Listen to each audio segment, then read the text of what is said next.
Oh, yeah. Oh, look at that. Look at me. Hey, Kev. Hi, everybody. It's Jungle Jim Jerome. Another episode of Inside Curling. You know, Kev. You look cool. You look cool, Jimmy. You know what? Cool. That's the main thing, Kev. Okay, that's the main thing, all right? Really is, when I start a fashion trend, Kev, look out. Everyone's going to be wearing their Ray-Bans, okay? I had cataract surgery yesterday, okay? So the wrinkle... So can you see me? No, I can't. That's fine. I don't like getting old, Kev. Okay, I don't like getting old. My bags under my eyes and the wrinkles, and then the next thing is you need cataract surgery. Okay, that's so I got about 3 of them knocked out right now. Anyway, boy, we're whipping along. The year's coming to a close. Hardly coming to a close. It's been a great year with the Olympics, and I'm repping. You see that right there? Yeah. Beautiful. Yeah. Beautiful. That's my Goldline Hardline jersey, and we thought it'd be a good idea, Kevin. We've got your event on, how's it going, by the way? Before we bring on our guest. So the showdown at the Salvo presented by Volvo Cars Edmonton. Holy smokes, yeah. So we know about the stick event. We talked about the winners last week about that. Yep. Last night, Serena Greyweather. So she just won the mixed doubles Canadians. Yes. Sponsored by, of course, Goldline, and they're off to Geneva right away. They lost the final, so this is triples. Okay, this is the World Open triples. Yep. Johnson Tao, we talked about him 2 weeks ago because he's joining Team Cooey. So a really good young player, and then Ben Morin, really good sweeper. So that's a team. They lost the final. I kind of thought they'd win it, but they lost the final. 2, and this is another team that Pete will know. So this is Peter Halushak is a really good golfer and a heck of a curler. This team is average age 18. And they won the triples. And the triples is loaded with great teams. They won it. Sarah Yarmich, so a really, really strong young player. Yep.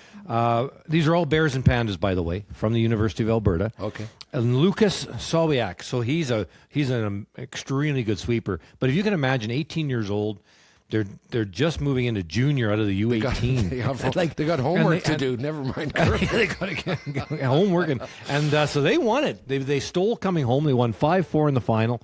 Just a heck of a game, and I'm going to put something out over social this afternoon, pictures and all that. You guys will all see it here in a bit. Yep.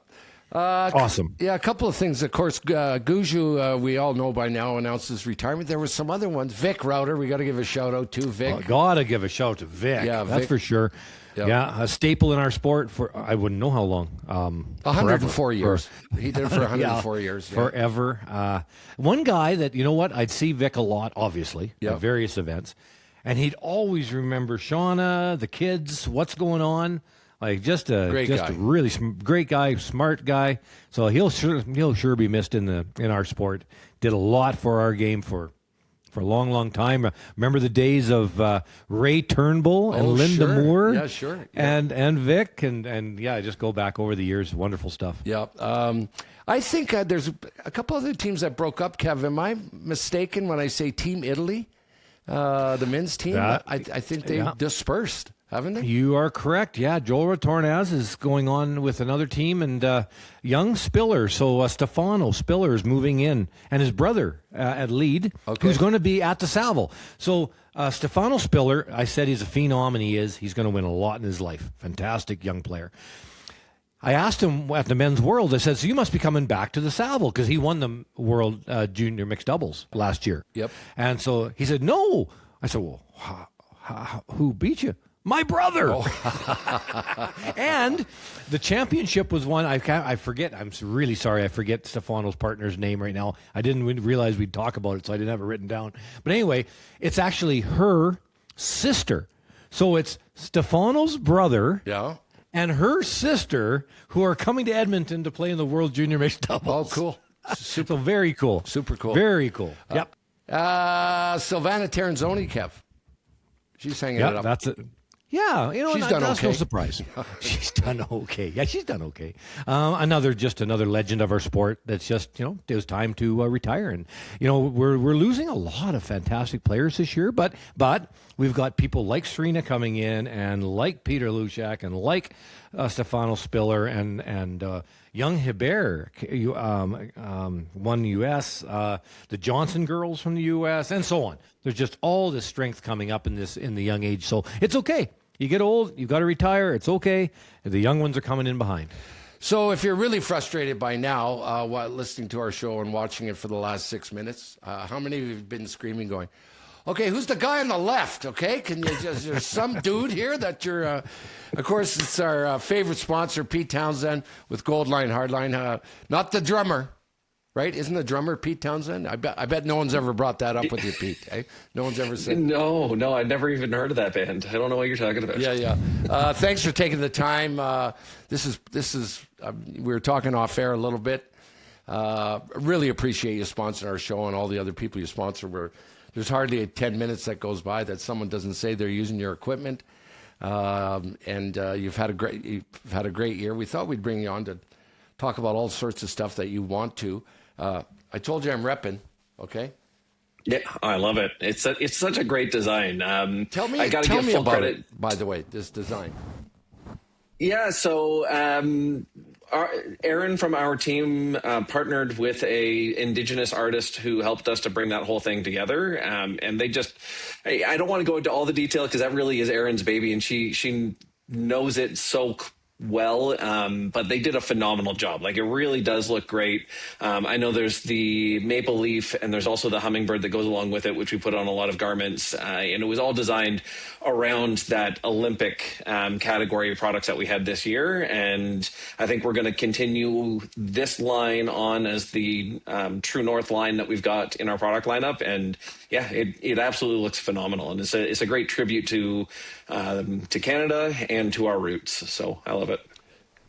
You did that very well, Pete. Okay, you didn't need anybody else there to talk about it. Okay. Anyway, thanks for the stuff. It's such a cool logo. I can't keep anything here. Last time you gave me some stuff, Kevin took it all back and gave it away to someone. And then the other day, my kids pinched my hat. Okay, one of my boys pinched my hat. So tell us about Hardline, Goldline. What lies ahead? I know you guys are changing all the time. It's a tough business to be in, where you got to stay ahead of the game. But bring us up to speed with the company. Well, Pete, before you start, how did this year go? Because that was tumultuous at the start. How did it go? It was one heck of a year. That's for sure. Obviously, it'll come as no surprise that we were working with Archie and Harach for a while, trying to get that whole acquisition put together and trying to get it staged at such a time that there would be a good handover during the off season, so we wouldn't be quite so busy. We'd have some time to digest. But lawyers and accountants being the way they are, it dragged a little bit, and it was midsummer by the time the transaction went through, and by the time we got all the inventory over to our main warehouse, there were wholesalers like yourself, Kevin, who were already knocking at our door saying, okay, when are you going to ship it out? And we're still trying to scramble and figure out what's what and how all the different products work. And, is this an adrenaline pant or is it an H2 pant and all kinds of things? So it was an incredible year. I got to give so much kudos to everybody on my team, because everybody put in extra hours and extra effort just to make sure that we got it all up to speed and we got things out the door. And I think towards the second half of the season, we were really humming along, and we figured out what everybody was looking for and how to get it to them. So it was a great year, and it really came together the way that we were hoping it would with the two brands together. So it was really good. Pete, take us, the brushing, all this jazz has been in the forefront for a long time now. One of the frustrations, one of the really tough things about being an equipment supplier is changing. When the World Curling comes forward or someone says, okay, those brushes aren't allowed, or something's got to be changed. How do you go about testing new equipment? Let's talk about the brooms, for example, and the brushes. Walk us through that a little bit, how you do it. Yeah, so fortunately, our team is made up of a lot of curlers at a lot of different levels. We've got curlers on staff who play in the Briar. We've got people who coach at very high levels and perform at very high levels. So when we're developing new product, we're able to bring it into our own clubs and test it on the ice ourselves. And we can test it recreationally. We can test it competitively. And then we do have, obviously, a network of high performance players that are sponsored by us as well. And so we can distribute it out to those players and get it tested on the ice. We've even gone as far as working with guys like Glenn Pauly. I know you know Glenn, so working with Glenn or working with World Curling and, renting out ice, and whether we're working with curlers who have very consistent throws or we're going out to Morris where they've got a throwing machine, and we've got consistent throws that way. We've done testing that way. I'm always a little bit skeptical of relying on those numbers too definitively because there's so many variables that you're trying to control for. The ice conditions change from minute to minute, and if you've already swept a path and then the next rock going down it is also going to be impacted by your previous sweep, and there's all kinds of things that go on. But we do take our testing seriously, and you're right, there's lots of changes going on all the time from World Curling. So we try and encourage them, and I think we're all getting to a point where we're going to slow it down a little bit. We're going to have proper approval protocols that take a good amount of time, and you're going to do lab testing, you're going to do on-ice testing. You're going to make sure that by the time something lands in the field of play, that it's been thoroughly vetted, and we know that it is going to be a good product that does what it's supposed to do. And we also know that we've got to take a little bit more time if we're going the other way. And if we're saying, okay, this needs to come out of the field of play, well, people like Kevin and like ourselves are going to have that already on brooms that are sitting on our shelves. We've got to have time to make sure that flows through, and consumers are going to have that in their locker rooms. We've got to make sure that they've got a reasonable amount of time to replace it all. So there's a lot of things that we've got to juggle in that realm. But hey, that's the way the business works. And so that's all right. That's what we're here for. I'm imagining when you test the handles, okay, the broom handles, and everyone tests and goes, okay, that's good. And then someone says, has Mazoner used it yet? Okay, this all the time. Strong as an ox, right? I mean, if you can pass the Mazoner test, you're good to go. Well, thank That's you. Right, yeah. Thanks so much for everything you've done for us, and appreciate what you're doing. It's got to be tough, like I say, to stay ahead of the game. So, Kev? Well, and now let's get into why the biggest reason, and it's great to have you on, but there's a big change with sponsorship. And I know that, our listening audience is worldwide, a lot in Canada, but a lot in Europe, a lot in the States, and more than 35% is actually out of Asia. So what are you doing? What's the big change with sponsoring? Because a little bit of background, like Goldline, you guys sponsored a lot of teams, but so did Hardline. And now this year, of course, you combined the brands this late summer, so you had to sponsor you as the collective group. I don't know how many teams you sponsor this year. Any idea how many? Oh gosh, between the two brands, I think it was somewhere between 400 and 500 teams. No. Really? Yeah. What? Yeah. See, ever since I started repping, Kev, okay, look what happened. Yeah. Okay, Yeah. so now So how does that how's work? it going to work? Go ahead, Pete. It's your floor for a bit. Please tell us Sure. what you're doing. What's going on? Sure. So, I mean, just to complete that picture that you're putting together, Kevin, like when we acquired Hardline and we had to, we didn't have to, but we chose to honor all of the existing agreements that Hardline had out there so that, nobody's getting totally disrupted. Nobody who's relying on some kind of sponsorship of one level or another is being left out in the cold and doesn't have access to that sponsorship anymore. So we honored everything, but there was a ton of work to go into doing that. As you can imagine, with 400 or 500 different sponsorships, and they were not consistent. They were, this team just gets a discount on equipment. This team gets 24 sleeves, but then they get a discount on equipment, or these people get some money in this scenario and these people get money in different scenario. And so we're trying to get contracts and everything in front of everybody so that it all made sense. And poor Connor Laws, who works in our finance department, that guy, I think sponsorship became his full-time job by accident, and he just had to, for months, that's all he was doing was trying to juggle all these contracts and get all these teams lined up. And it's a lot to manage when you've got that many teams that you're working with. And so what we put a ton of time into looking at how do we streamline that and make it an effective sponsorship program so that it's actually something that we can realistically manage without having to hire an entire department that just does that. And that still supports teams in the way that they would like it to. And so we came up with a whole new framework so that it doesn't really matter right now what level you're competing at. We can put the same contract in front of you and just say, hey, here's your sponsorship contract, and it works for everybody. And so a big part of that, and Kevin, you'll know this from when you were sponsored, because you were sponsored even with us back in the day.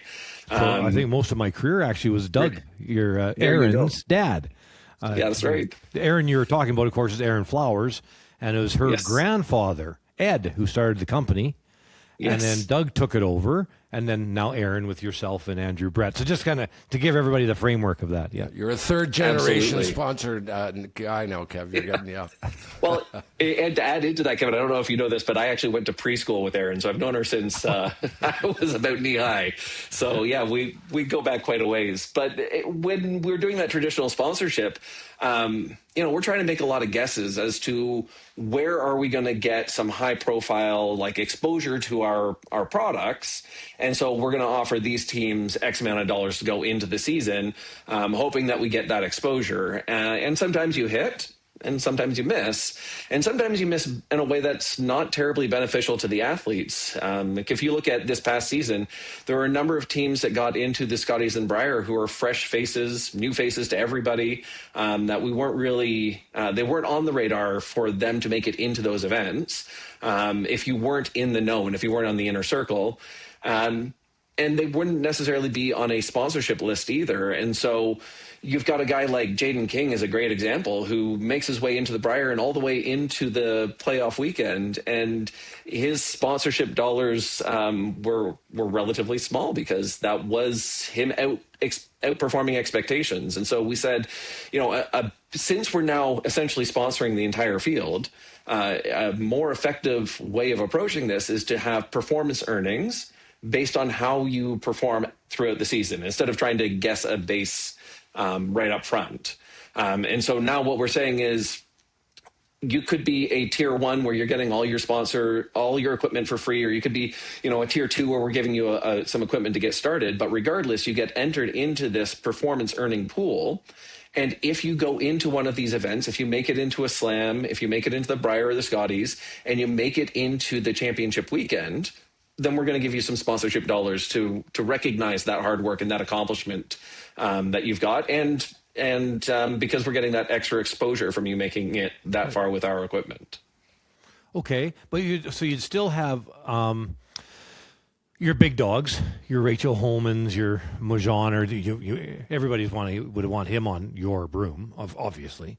You'd have those big dogs. Those would be traditional sponsorships, or do they fall into this? Does everybody fall into this framework? So everybody falls into this framework, except there might be one or two teams who had pre-existing contracts that still go on for another year or two. So those contracts, if they're already signed, sealed, and delivered, they're welcome to remain on their existing contract. But everybody else is moving over to this new model. I know that we've got contracts out there. I don't know if they're actually signed, sealed, and delivered, so I don't know if I should be dropping specific names today. No need to drop names. The biggest curlers out there, they're all signing on board for this same program, and we're just treating everybody the same way. So if you're a young team from Alberta, a young team that's pretty good, they would get a hold of you guys and say, is there any chance you could sponsor us? How does it work? Because generally, what it used to be would go, oh yeah, I know who you are. Yeah, you've won a little bit. You're not a big leaguer, but we wouldn't mind starting with you at maybe a small amount of money, not much, and then maybe it'll grow into something down the road. But now it's more, how does it kind of work when it's merit based?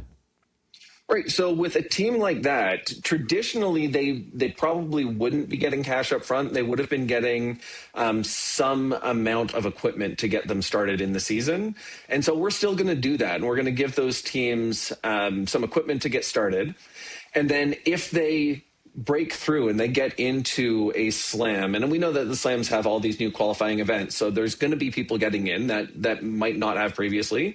So if they get into a slam or Briar or the Scotties or anything like that, we're immediately going to say, hey, look, do you need to be topped up on any equipment for that particular event? We got you covered, no problem. We're going to make sure you're there. And then if they make it through to the championship weekend, then there's going to be sponsorship dollars that come along with that as well. So there's a clear path to graduate through this whole program based on how you perform over the course of the season. So it sounds to me, Pete, this is the first time I've ever heard this. It sounds to me like you're saying, we won't say no to anybody. We won't say no. We're going to fit you in somewhere, somehow. Does that make sense? Is that what I'm hearing? We're trying to fit in as many people as we can. Now, there's going to be a limit at some point where, we can't just give free equipment to everybody because we do have a company to run, so we can't give free equipment to everybody. But once you get down even beyond that tier 2 level, we've then got a performance network that we're going to be rolling out, which is essentially brand ambassadors. And if you fall into that performance network, then what we'll do is give you a discount off of retail to get your equipment. And for guys like Kevin, again, who run stores that carry our equipment and are fairly well stocked of that equipment, so we know that they've got at least enough to service people as they come in. They don't necessarily need to get it from us either. Kevin's store would be part of our performance network, and you could walk in there and you could get your discount honored from his store as well, with the idea being that this isn't like you're buying for everybody or you're buying for your whole team. This is, you are part of the performance network, and we're going to make sure that you're taken care of for what you need on the ice so you can get through your curling season. So I can't say that we're going to say yes to everybody, Jim, but we're definitely going to try and say yes to as many people as we possibly can. What's the toughest part of your gig, running your company? That's a great question. It is got to be the growth that we've seen since I came on board. So I've been here since 2015. So this is 11 years that I've been with the company, and I started while Doug was still running it. And we've grown fairly significantly over that period. And we've gone from a sort of mom and pop mentality where everybody sort of did everything and there weren't very clearly defined roles of you do this and you do this. It was just sort of everybody pitched in, and it was funny. You'd be in having lunch with us, the customer service phone would ring and 3 people would jump up and say, okay, I'm going to go grab that, because we were literally all doing everything.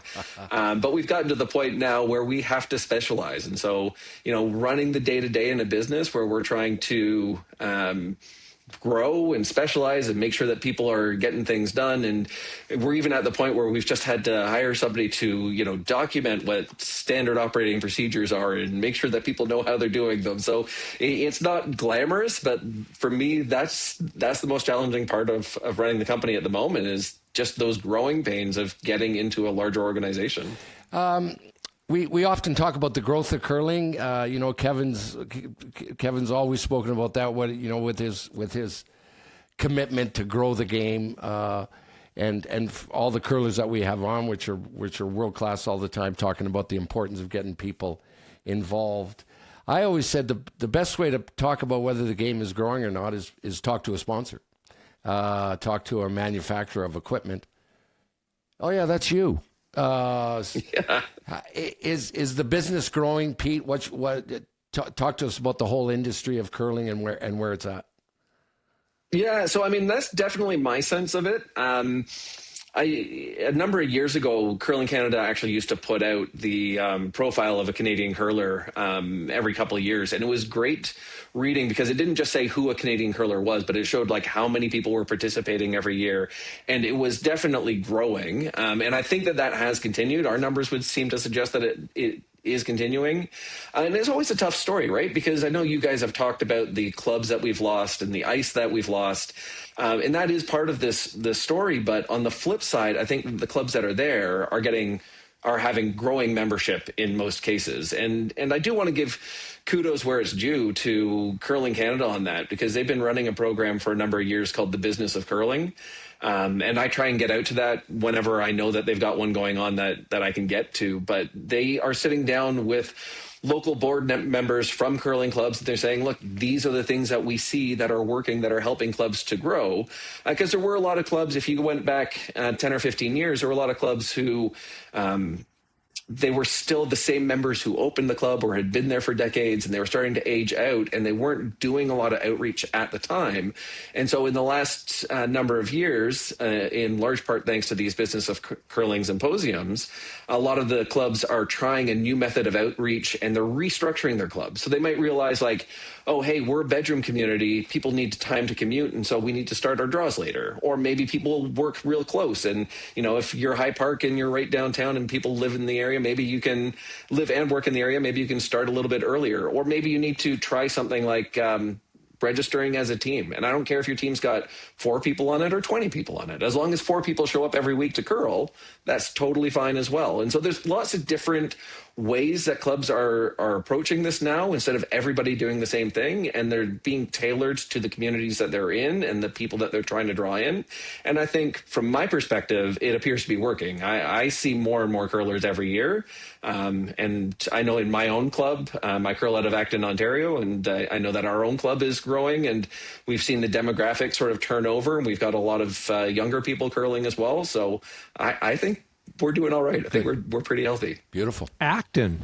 The Crumptons are there at the Acton Golf Course. Isn't that the home of the Canadian PGA?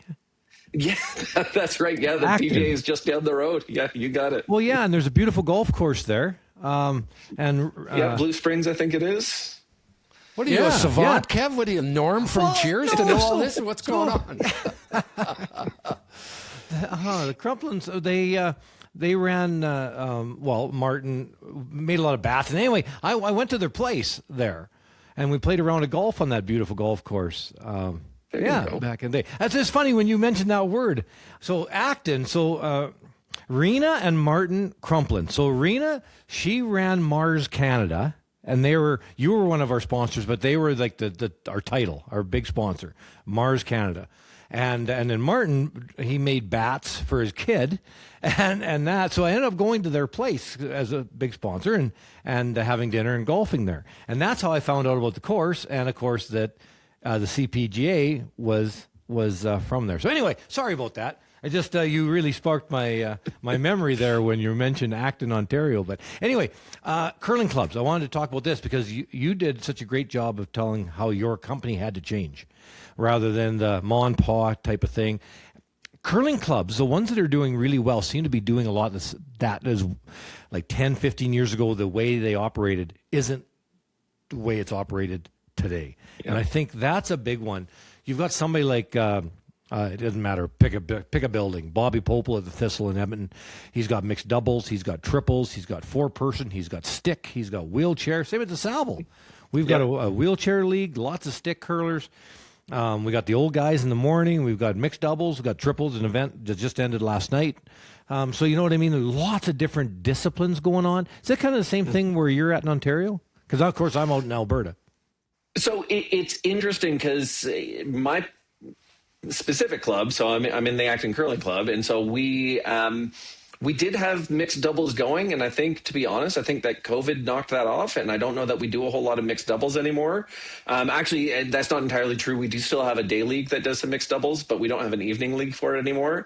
I'm so excited, though, that you do the triples. Like, I actually regret that I missed the shoot at the Savile, so I could have seen some proper triples, because I keep on talking to my club about what an exciting format that is, and we haven't had a chance to try it out yet. But I think it's got some real possibilities to it. So it's a fun one because you get to try every position in that one, right? That's right. Six ends, and so you play whatever position for 2. Switch for 2 and switch the other for 2 because you got front, middle, and back end, of course.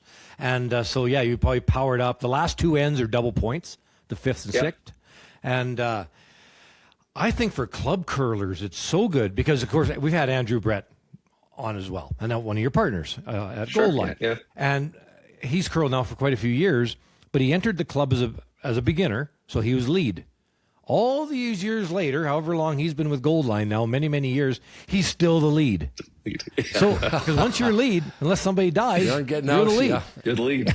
You're the lead. So it's a problem. Whereas triples, you play all the positions, so you have to learn to call the game, sweep, line calling, throwing the draw against 5, all that stuff. Right. And it really builds your abilities in a hurry. That's the thing, right? It really does help you to build your abilities. And because, when I started, I was playing a lot of lead as well. I think a lot of us do when we get started.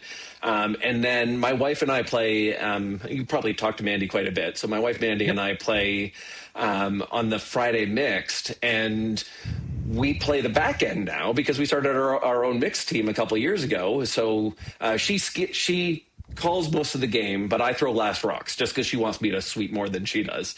And of course, as soon as we started doing that, you see the ice in a different way. When you have to hold the broom for other people and you see their release point, you see how that's coming in, like it really does change your perspective on the game as opposed to when you're exclusively doing lead. So that's one of the reasons I love the idea of triples is, to your point, it does cycle people through and it helps you to see the game better, learn the game better, and graduate into other positions.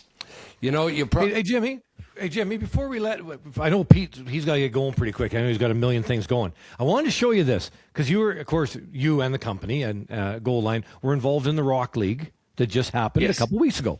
Of course, we talked about that with Nick Dean last week, and we've been talking about it for the last 2 months, of course.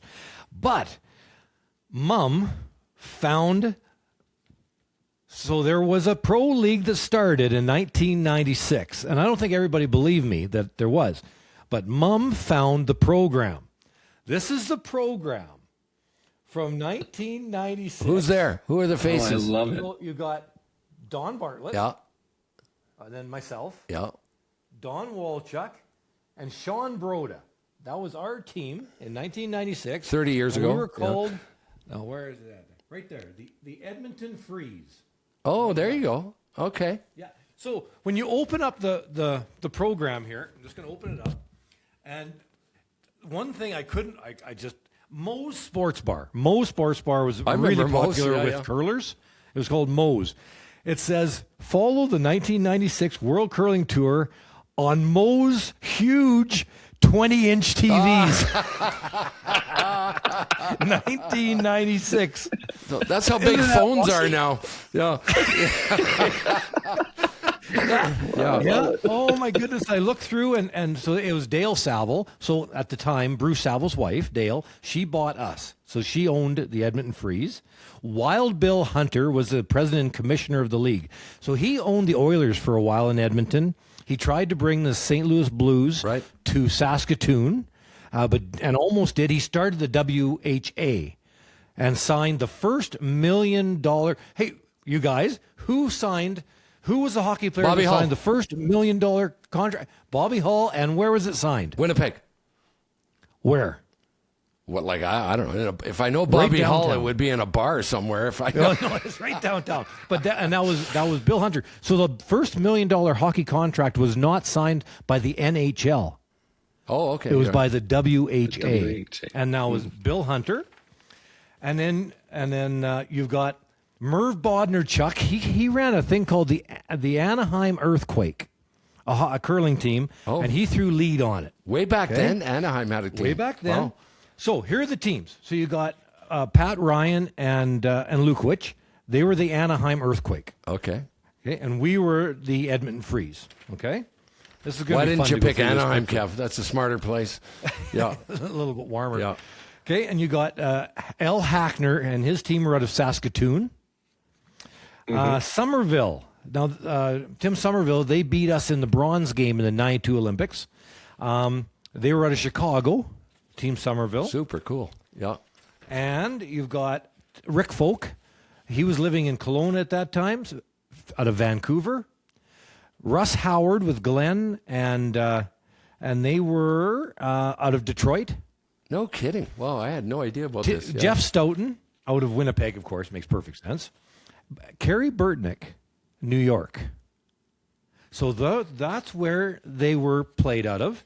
And I think a lot of people questioned if the event actually happened, but Mom put the scores in, if you can see. Oh, that's cool. So Mom put the scores in, and our first game we played against Jeff Stoughton, and unfortunately we lost 7-2. So and then we lost our next one. So we did not win the first event. I have no idea who did, but I wanted to bring that up because that was pretty cool to have the 1996 program, the teams that were in it, the scores, the whole bit, and it was played at West Edmonton Mall on the mall ice in the middle of the mall.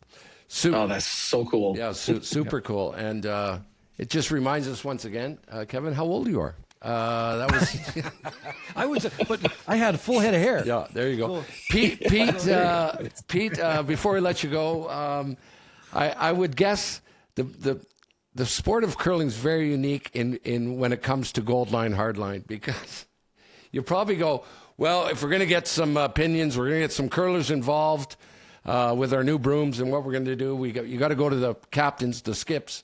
But you found you can never find a skip who's ever swept. So that's they're probably the last guys you go to. Don't listen to these skips. They never lean on a broom in their life. Those wouldn't be the guys. Am I not? Yeah, okay. You got time for one quick story there, 100%. Yeah, go ahead. So there was one time, you know that we sell some regular gloves that are the platinum gloves, and we were selling thermo curl gloves for a while, which are a little bit warmer. Yep. And, my typical sales speech, because I'm just trying to be funny with it, is like, oh, yeah, those warmer gloves, those are for the skips because they're not doing anything. Yeah. Well, don't you know, I'm having a meeting with Brendan Botcher one year talking about all the new products that we got going on. I'm like, oh, yeah, we're developing these new gloves for skips because, they don't do anything. And the look on Brendan's face. Like, I'm sorry, but no, I know you skip and you do a lot of good things, but you're not sweeping. Yeah. If you're and that's true. Nobody wants Brendan to sweep. No, exactly. Or you. Or me. Yeah. If you're a curler, you know Goldline, you know Hardline. Pete Townsen has been our guest, who is one of the owners of that company.